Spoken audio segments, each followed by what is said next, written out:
I'm Dr. Doug Stein, and I understand that you're interested in undergoing a vasectomy reversal. Well, in order to explain vasectomy reversal, let's go over a little bit of anatomy first. This is a cross-section through the male pelvis. Here's the bladder, which stores urine. Urine flows down through the prostate and on out, and spermatic fluid also comes from behind the bladder, mixes with prostatic fluid and some fluid of the seminal vesicles. That comprises semen, which flows out the same way. Now, if you could see everything that's on the back of the bladder, as though you were looking forward from behind, might look like this. Here is the bladder, the seminal vesicles behind the bladder, and the prostate beneath it produce over 95% of the semen, so after a vasectomy, most guys don't notice a change, when all that's missing after vasectomy is the sperm. Sperm are made here. They flow into the epididymis. That's this structure, which is a very long curly Q tube in which sperm normally become mature. They take a hairpin turn down at the bottom, and they start heading up through the vas until someone comes along and interrupts that flow with a vasectomy. Thereafter, sperm that are still made here still go into the epididymis, but they can't go much further. So white blood cells in the normal testicular circulation ingest and digest those sperm and recycle them. Now, this increased activity of white blood cells in the tubes upstream from the vasectomy site is a form of inflammation. Anytime white blood cells go in to gobble up bacteria or viruses or bruises or old sperm, that's inflammation. And inflammations anywhere can lead to scarring. For example, if your liver is inflamed long enough with hepatitis, that it can become scarred, which is called cirrhosis. Or if your joints are inflamed long enough, they can become scarred and you might have to have them fixed or replaced. If this is inflamed long enough, it can also become scarred, and scarring in a very fine tube can lead to obstruction.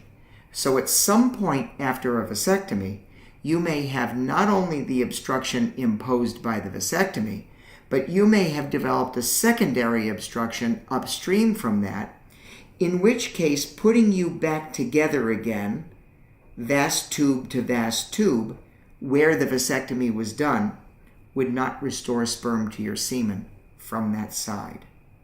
Now, in order to put you back together again like this, we can take this guy, lift him up and out of the way, and then we can, let me see if I have a better marker here. We'll make an outline of the scrotum like this,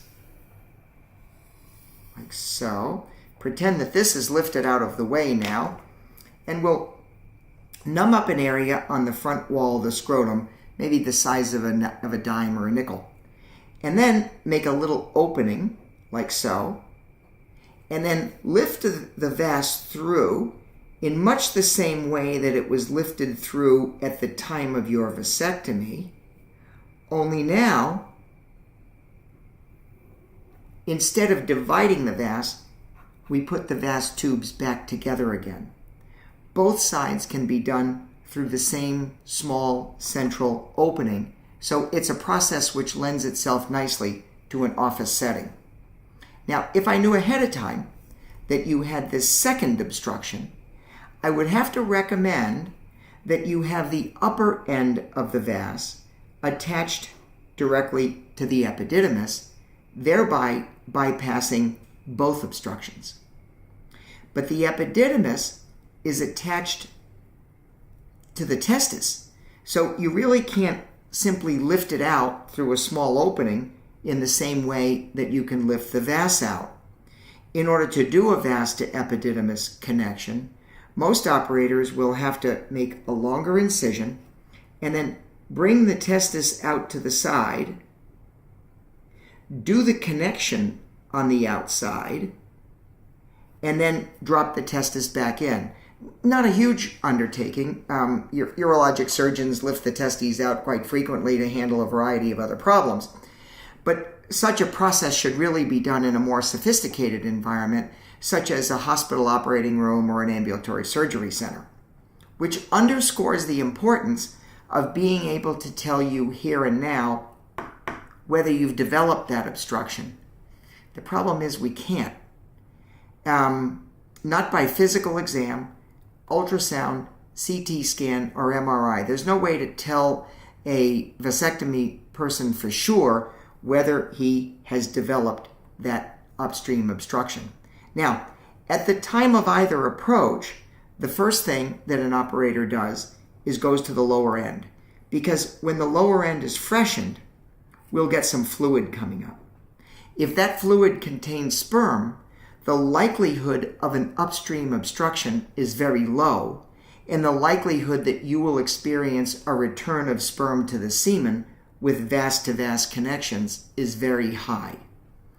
If there's no sperm at this lower end and no sperm at this lower end, that doesn't mean for sure that you're not going to get sperm back, but the chances are, with vas-to-vas connections, but the chances are much lower.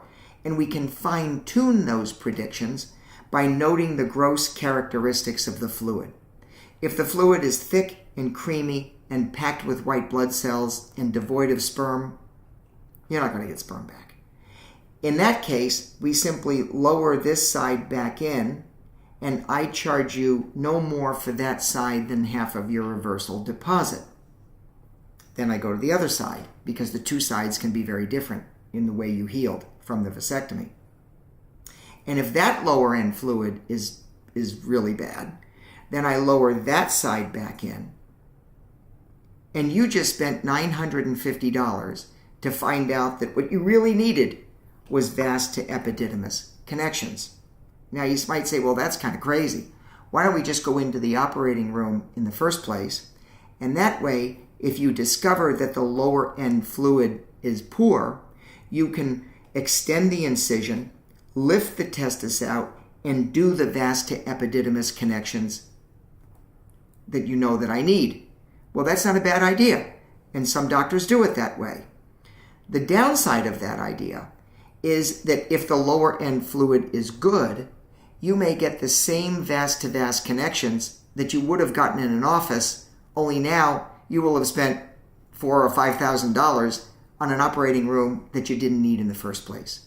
So the question is, either way, vasectomy reversal is a gamble. And the question is, how big is that gamble? And to do that, we'll show you some statistics. So, to determine how big a gamble vasectomy reversal is, we revert to some data. This is a graph of sperm returned to the semen.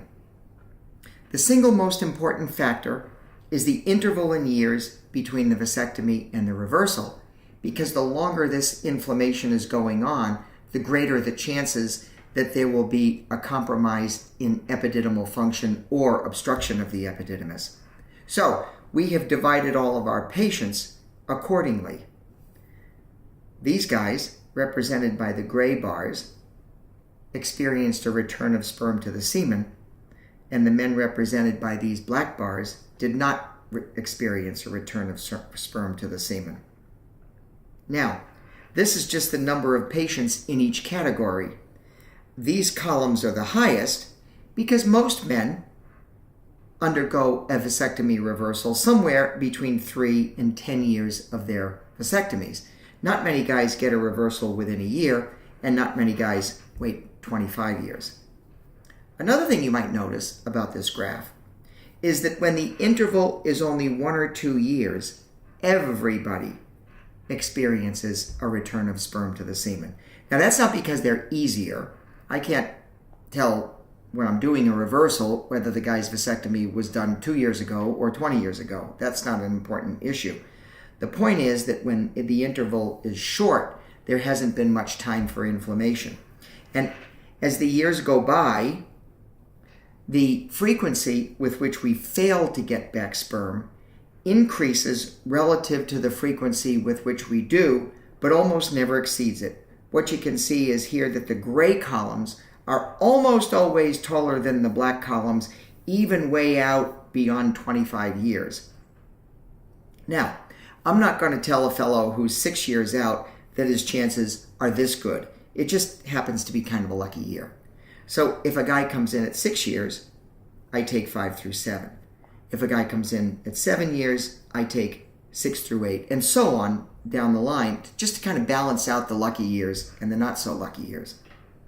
And it turns out that if we put a number under each triplet of years, then the likelihood of sperm return to the semen decreases by about 2% per year. So, let's say that someone is 10 years out. If we take 9 through 11, 9 and 10 are pretty good years. 11 is not quite so lucky. 12 actually gets luckier. 13 is luckier still. But anyway, if I take a guy at 10 years and he just stops me and says, hey, I'm 10 years out, what do you think? I say 10 times 2 is 20, 100 minus 20 is 80. You have about an 80% chance of a return of sperm to the semen at 10 years. And you can take this graph home and you can add up all the gray columns and divide by the gray plus the black, and you're going to come out somewhere around 80% at 10 years. Might be 78, might be 82, but very roughly it's going to be in that ballpark. Whereas at like 4 years, 4 times 2 is 8. 100 minus 8 is 92. You can take 3 through 5, add up all the grays, divide by the gray plus the blacks, and you're going to get somewhere in the low 90s. Could be 94, could be 92, but it's going to be somewhere in that ballpark. So, that's return of sperm to the semen. But you're really not here for sperm, right? You're really here because you want a pregnancy. So what we really should do is talk about pregnancy. And we should do the same thing for pregnancy. And we have.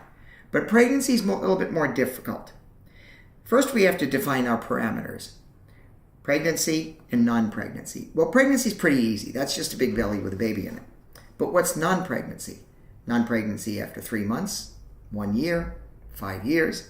If you make it 3 months and your data looks terrible because everybody who's still not pregnant at 4 months gets entered into the database as a pregnancy failure.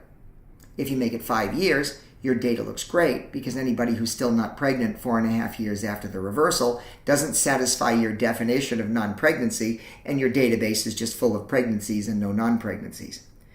But by convention, most of us make it a year.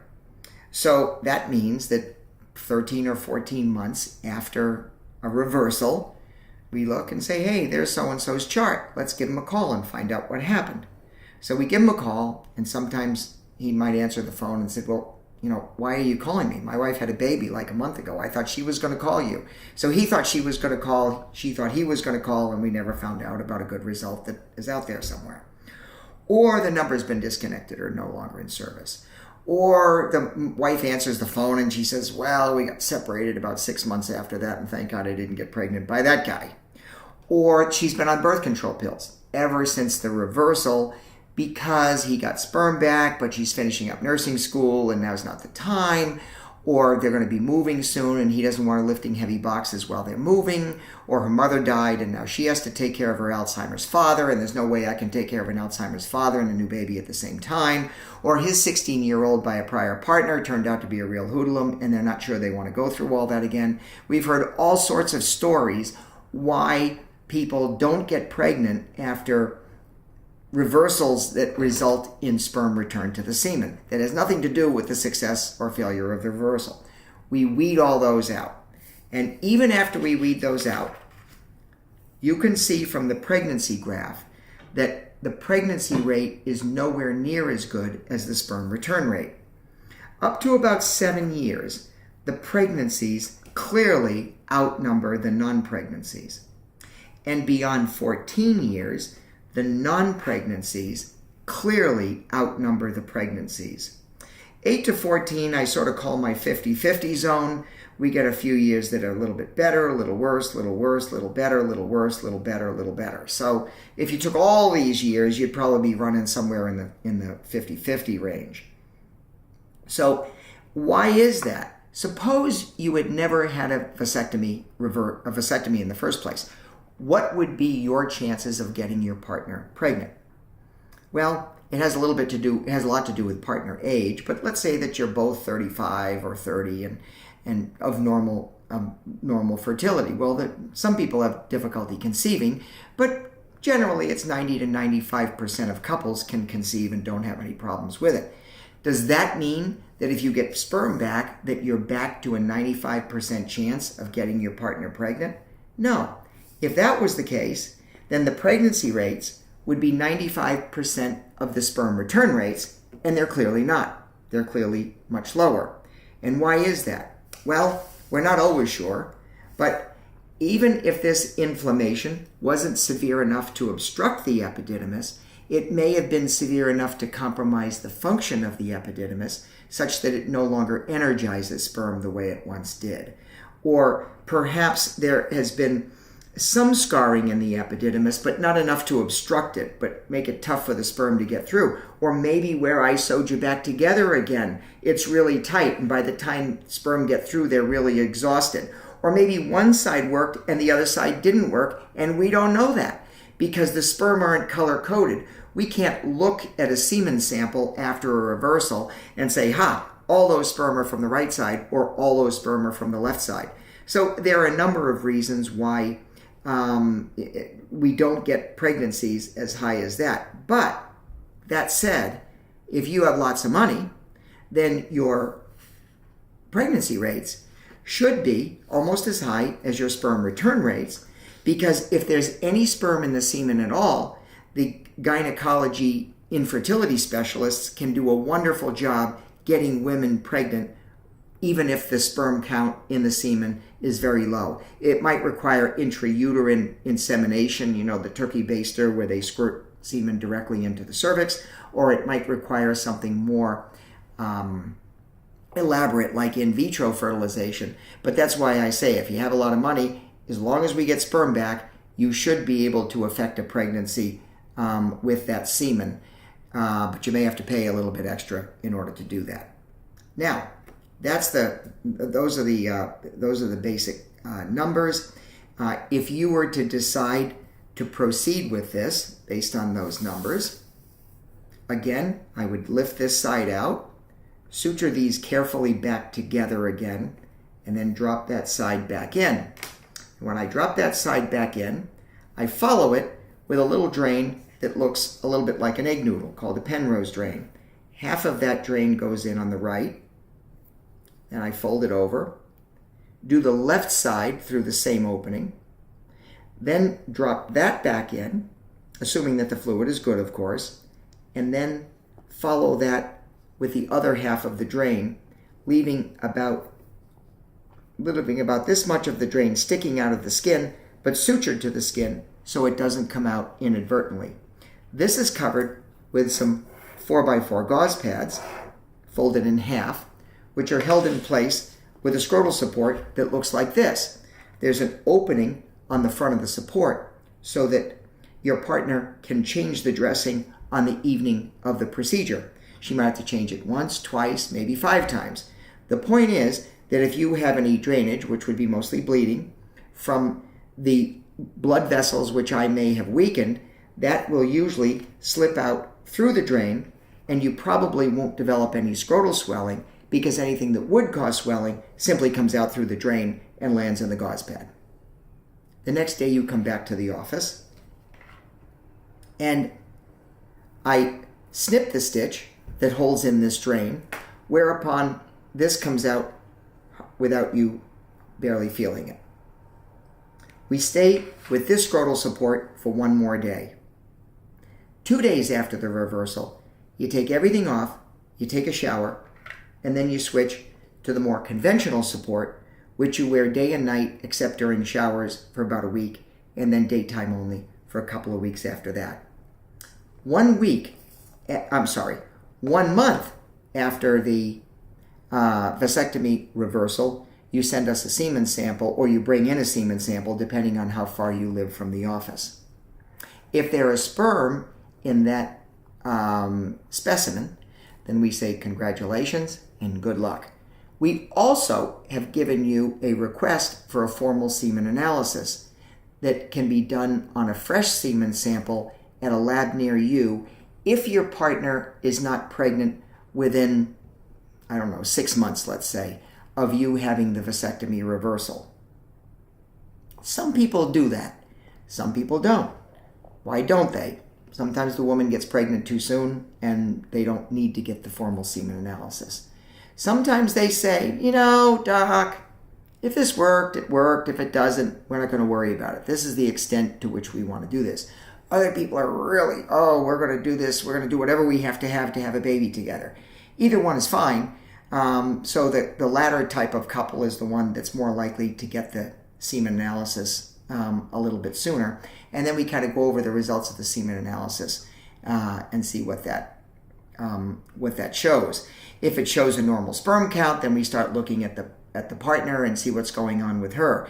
If it shows a low sperm count, then we can see what range that's in, so we can see what's the best way to optimize that to increase the chances that your partner will become pregnant.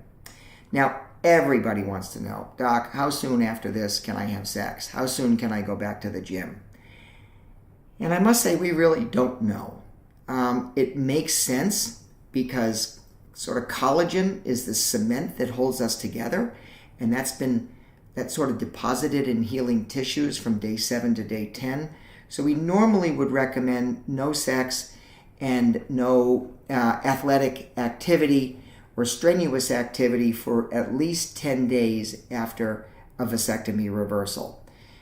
If you have a problem after a vasectomy, what's going to happen? You might develop a blood clot around the vasectomy site, but that's not going to undermine the purposes of the vasectomy. In other words, the ends aren't going to grow back together again because you had that problem.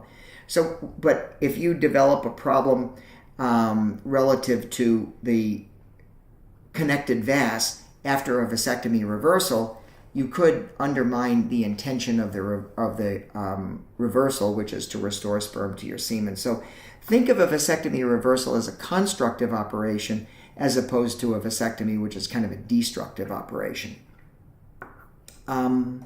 So again, whether waiting to have relations or to go back to the gym, 3 weeks is better. I don't know. We've never taken 200 guys and said, okay, you 100 guys go back to the gym or go back to having sex at 10 days, and you 100 guys go back to the gym or having sex at 20 days. So we don't know the answer to that. Similarly, we've never had anybody, we've never run a study to say, okay, is it okay to have sex at 5 days versus 10 days? We don't know. We just sort of think that 10 days is a reasonable amount of time to let relatively small tubes heal together. I've had guys who've called me 3 or 4 days later and they say, oh, doc, she looked really good.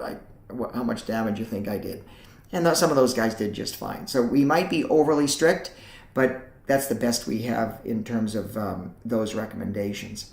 I might also add that if your interval is long and the likelihood of me putting you together is a little bit lower, because the likelihood of getting bad fluid is greater after a lower interval, keep in mind that a lot of these people represented by these black bars never even had a vasectomy reversal. Because if someone has really poor fluid at both lower ends and I don't suture them together, they immediately get entered into our database as sperm return failures and pregnancy failures. So some of these people who failed to get pregnant never even had connections made because their lower end fluid was so poor. Now, if we don't put you back together, can you then go back and undergo vas to epididymis connections? Absolutely.